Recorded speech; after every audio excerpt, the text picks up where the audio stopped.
మనిషివై పూసిన నుండే ఆడపిల్లపై ఆంక్షలు ఎన్నో చూసేదానిని చూడొద్దంటారు నవ్వే చోట నవ్వొద్దంటారు అటువంటి నే అన్ననుగాను చెల్లెమ్మా నీ చిన్ననాటి స్నేహితునమ్మా చెల్లెమ్మా అడవిలో నా నెమలివోలే చెల్లెమ్మా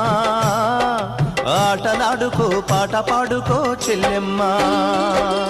మల్లె తీగకు పందిరి ఓలే మస్క చీకటిలో వెన్నెల ఓలే చెల్లెమ్మా